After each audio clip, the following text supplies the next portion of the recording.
from Hollywood, I'm Martin Grove, welcoming you to our Screendollars podcast, Box Office Autopsy.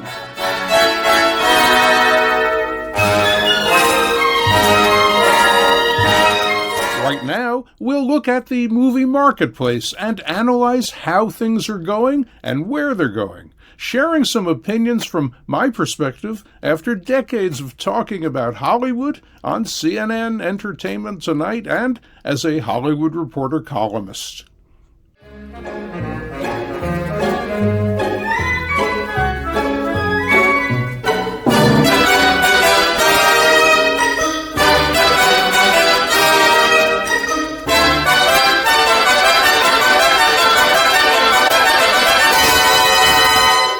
After one of the worst ever Thanksgiving weekends, it's no surprise that this post-Thanksgiving weekend isn't setting records. Overall, the weekend was more like Frosty the Snowman than Santa Claus.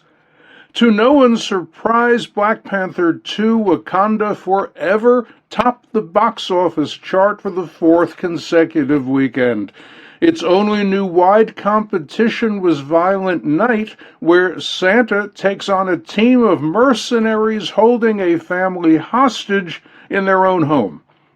On today's Box Office Autopsy, we'll focus on the chilly box office temps. And later, in our Oscar Outlook Spotlight, we'll talk about who the Golden Globes Best Picture nominees may be. But we start today with a look at Universal's R-rated action crime comedy Violent Night. Here's a scene to help you decide if you want to see it or skip it.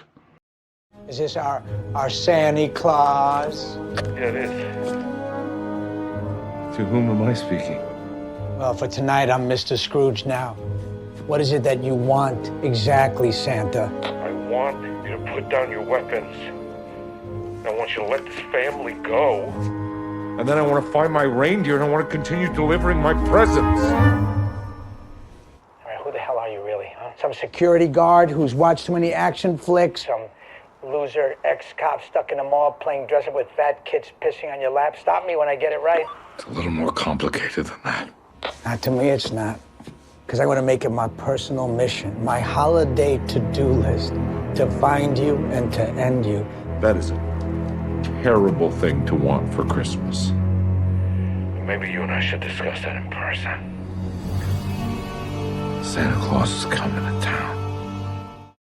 Violent arrived in second place to $13.3 million at 3,682 theaters, beating Hollywood handicappers' expectations for 10 to 12 million, and also better than exhibitors' predictions for a $9 to $12 million launch. It reportedly cost just $20 million. Critics on Rotten Tomatoes are a blah 70%, but audiences are 88% suggesting good word of mouth. Wakanda easily held on to first place with $17.6 million at 3,855 theaters, down 61% in weekend 4. That was better than the $16 million that pundits expected. It's done almost $394 million domestic. Missing from the multiplexes was Netflix's PG-13 crime dramedy Glass Onion: A Knives Out Mystery, starring Daniel Craig. After a strong one-week theatrical preview run for Thanksgiving, Glass is now back in the Netflix vault until it starts streaming at Christmas. Netflix never reports grosses, but analysts estimated Glass's debut at $13.3 million at 600-plus theaters for 5 days.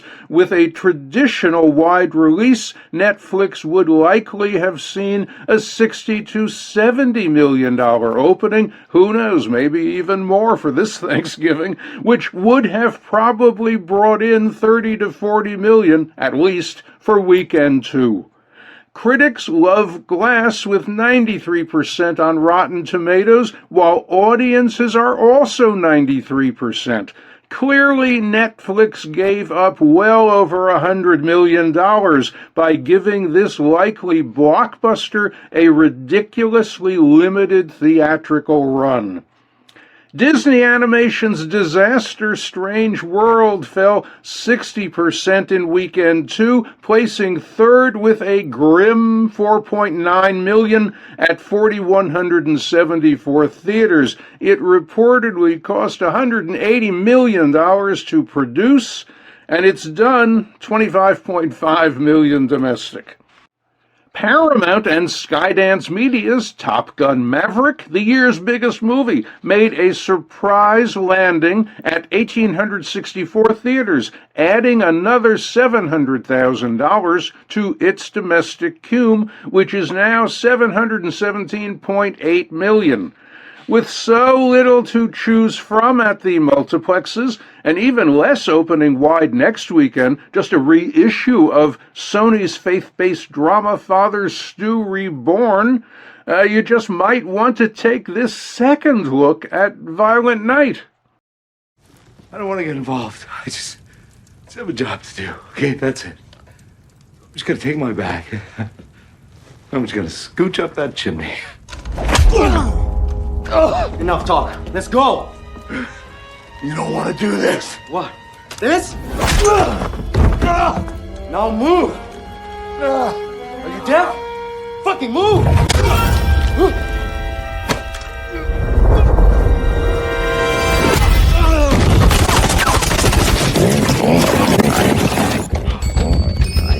No.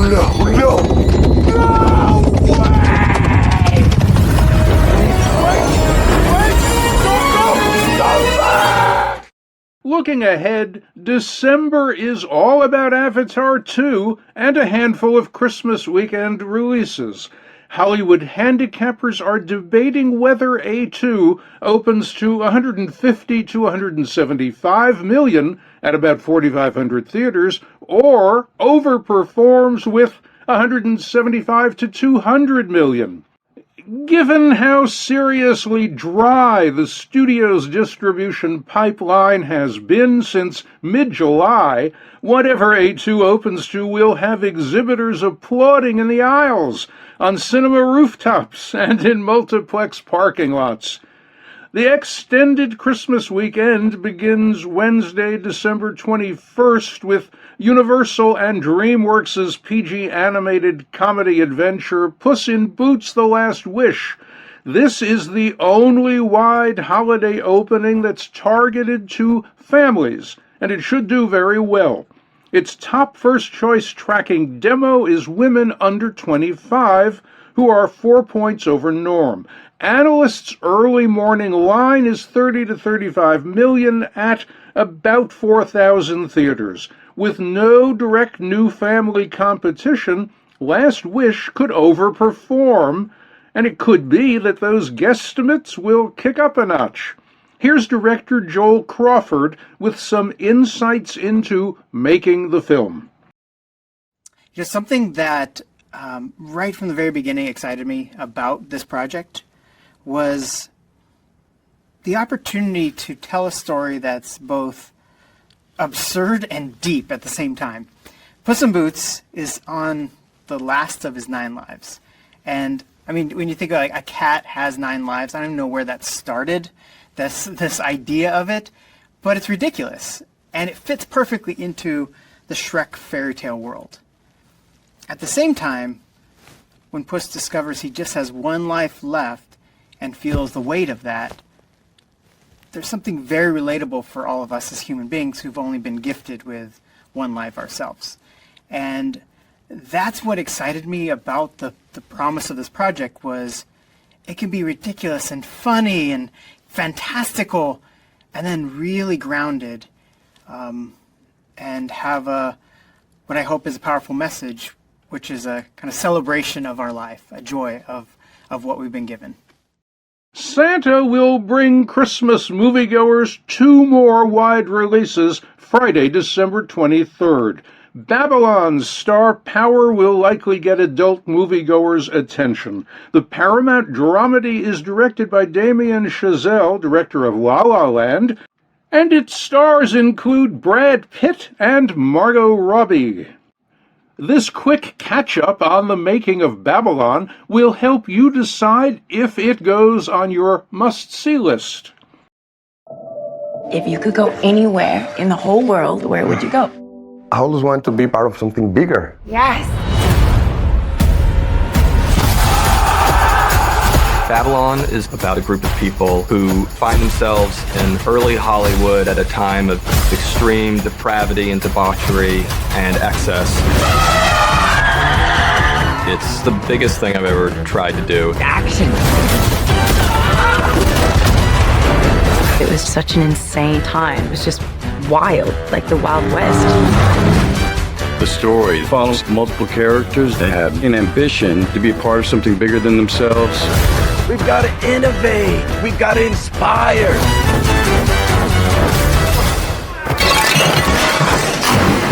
Jack Conrad is the biggest film actor at the top of his game, and he's calling a lot of the shots. Take 2 frames off the tail and 3 more off the head. Manny is our guide through the story. These are eyes and ears from an outsider's point of view. He's a dreamer, someone that is trying to find his way. You can feel it. It's something bigger than life. Nellie is an aspiring actress. She's like a tornado. Hello, Colin! Jesus Christ! And she's not gonna let anyone stand in her way. I got here on my terms, not theirs. Party time! It's a uniquely different cinematic experience, and it's going to be truly amazing. It shows a side of Hollywood beyond what you could have imagined. I'm in so much trouble. People are going to be really shocked to see how crazy it was. Is this going to be what it's going to be? It's really funny at times. Look at these idiots! It's really sexy at times. The film is so big, it's really an epic. It's just phenomenal.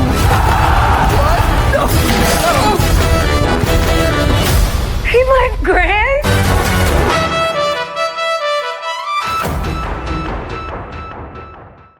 Media pundits are projecting a low-energy Babylon launch to $12 to $15 million at about 3,000 theaters.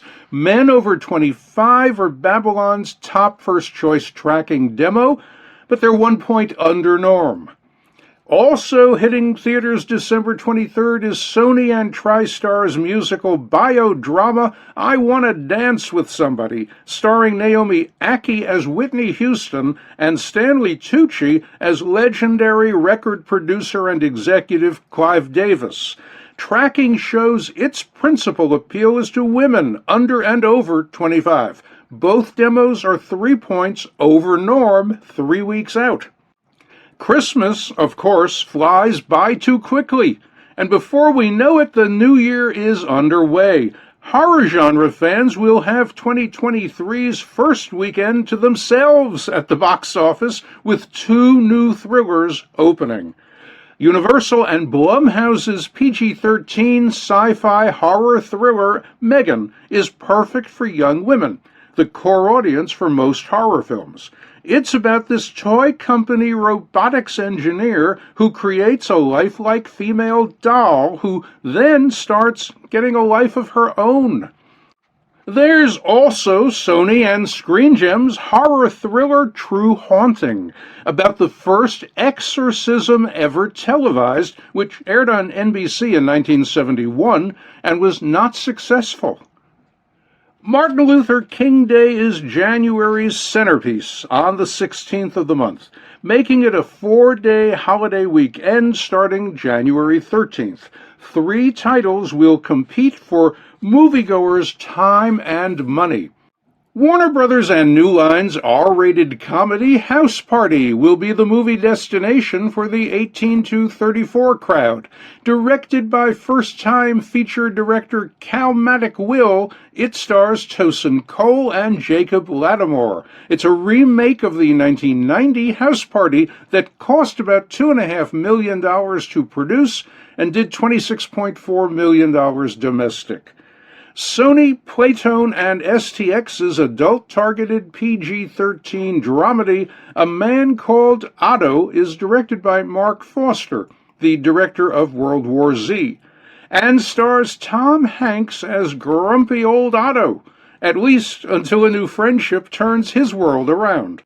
Lionsgate's action thriller Plane is directed by Jean-François Richet, a César winner for 2008's Mesrine Killer Instinct, and stars Gerard Butler. It's about a commercial flight that's hit by a fierce storm and has no choice but to land in a war zone. Sony Screen Gems says its PG-13 thriller Missing, opening January 20th, is a roller coaster mystery that makes you wonder how well you know those closest to you. Directed by first-time feature director Nicholas Johnson, it stars Nia Long and Storm Reed. Universal and Amblin's PG-13 sci-fi dramedy Distant, opening January 27th, is directed by Josh Gordon and Will Speck, who teamed up for 2016's Office Christmas Party. Starring are Anthony Ramos and Naomi Scott. In Distant, an asteroid miner tries to survive after making a forced landing on a very distant planet. Time now for us to make a forced landing at the Golden Globes in today's Oscar Outlook Spotlight. If anyone's campaigning for the Globe's Best Picture noms, it's Hollywood's best-kept secret. Nonetheless, the HFPA will announce noms December 12th. All English-language films released in 2022 are automatically eligible. This was a smart change in plans by the HFPA, since it was unclear if studios and publicists would be willing to submit any high-profile movies for consideration. Here's a quick look at some films the HFPA might like to see as Best Picture Drama noms. First, there's The Fabelmans, which has the loudest Best Picture Oscar buzz going. It would be a major coup for the HFPA to have Steven Spielberg show up for the show Tuesday, January 10th. Next is Top Gun Maverick, which has grossed $1.5 billion globally, kept exhibition alive in 2022, and is 96% certified fresh with Rotten Tomatoes critics. A nod might help repair the HFPA's relationship with Tom Cruise, who earlier this year returned his 3 previous Globes wins. There's also The Woman King, which is 94% certified fresh with critics on RT, and did an okay $67 million at the domestic box office. Viola Davis is a likely Best Actress Drama nominee. A nom would say the HFPA is now paying attention to diversity. We also have She Said. Although this was a box office fizzle about the investigative journalism that brought down movie mogul Harvey Weinstein, it's an okay 89% with critics on RT. A nod would spotlight the HFPA's appreciation for women filmmakers and for female-driven stories. Finally, there's Women Talking. Critics on RT are 90% on this drama about abused women in an isolated religious cult. Here, too, a nom would hammer home how much the HFPA cares about abused women. The HFPA, of course, has 2 Best Picture categories, the other one being for comedy or musical. Those noms don't usually influence Oscar's Best Picture vote as much as the Best Picture drama nods do, but it's still good to get into the race. Meanwhile, these noms would definitely highlight the HFPA's new social concerns. Let's start with Everything Everywhere All at Once, which has the best Oscar buzz going in this category. It's grossed $70 million domestic, and Rotten Tomatoes critics are 95%. Michelle Yeoh has an excellent shot at a Best Actress Comedy or Musical nom. Its storyline about a female Chinese immigrant trying to save the world is diversity-driven. A nod here would show the HFPA's new commitment to diversity. Next is the Banshees of Inisherin. It's not a box office hit, but RT critics love it with 97%. It's on everybody's Oscar predictions list, so ignoring it wouldn't look good for the HFPA. Glass Onion, a Knives Out mystery with Daniel Craig, is the kind of big star vehicle that rarely gets a Best Picture Oscar nom. But a nom now might help the HFPA mend fences with Netflix, which was highly critical of the HFPA when the diversity crisis exploded. There's also Babylon, which is set in the very wild late 1920s in Hollywood as sound was coming in and destroying actors' careers. The real coup for the HFPA would be getting Brad Pitt and Margot Robbie on hand January 10th for NBC's cameras to follow around the Beverly Hilton's International Ballroom. We also have Bros, a gay rom-com that died at the box office but was a lively 88% with RT critics. A nod here would enable the HFPA to emphasize its support for a wide range of diversity-driven movies.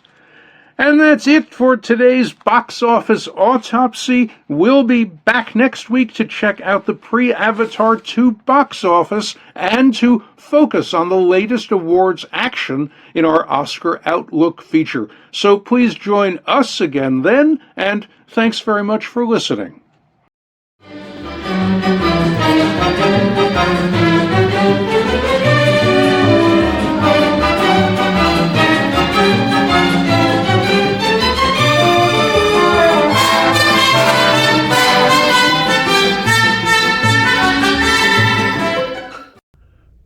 Time now for our film flashback look at what was happening in Hollywood right around now, way back then.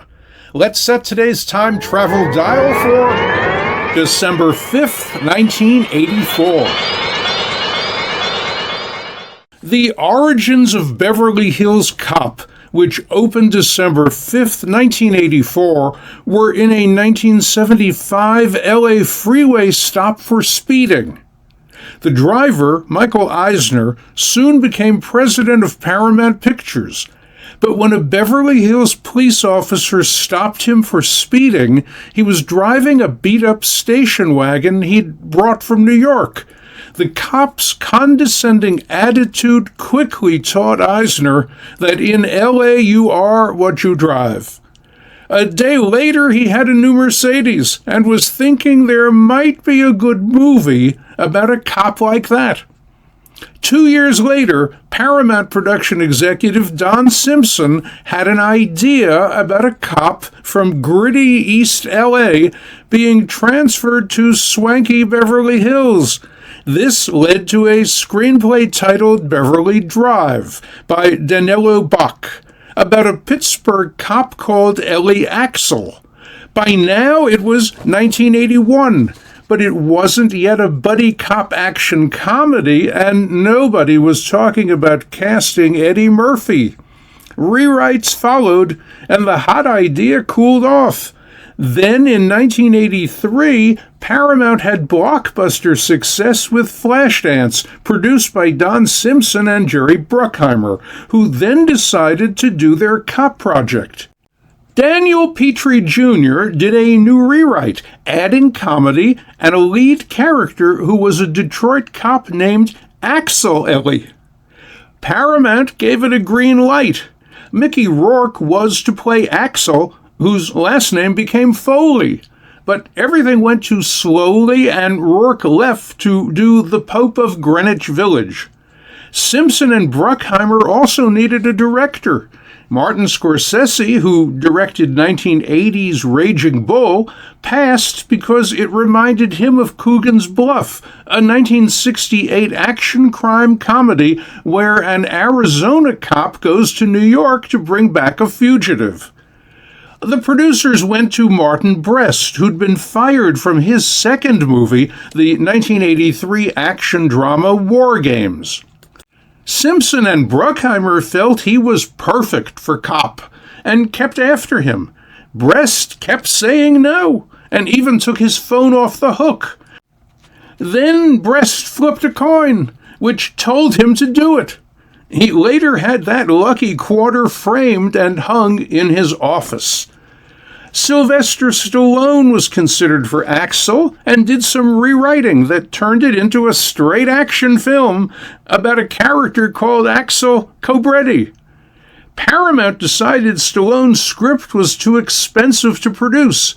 Stallone wound up using much of what he'd come up with in his 1986 action thriller Cobra. 2 days after Stallone left, Simpson and Bruckheimer landed Murphy, who had been planning to do Ghostbusters. Cop's budget of $14 million included $4 million for Murphy. Brest actually brought the picture in for just $13 million. It did over $316 million worldwide, spawning sequels with Murphy in 1987 and 94. In 2019, Paramount did a licensing deal with Netflix for a third sequel to Star Murphy that's now in development. Sequels were in the cards from the moment Paramount chairman Frank Mancuso first saw Cop and told Simpson and Bruckheimer, quote, "This movie will be bigger than Ghostbusters. Let's commit to working on a sequel right away."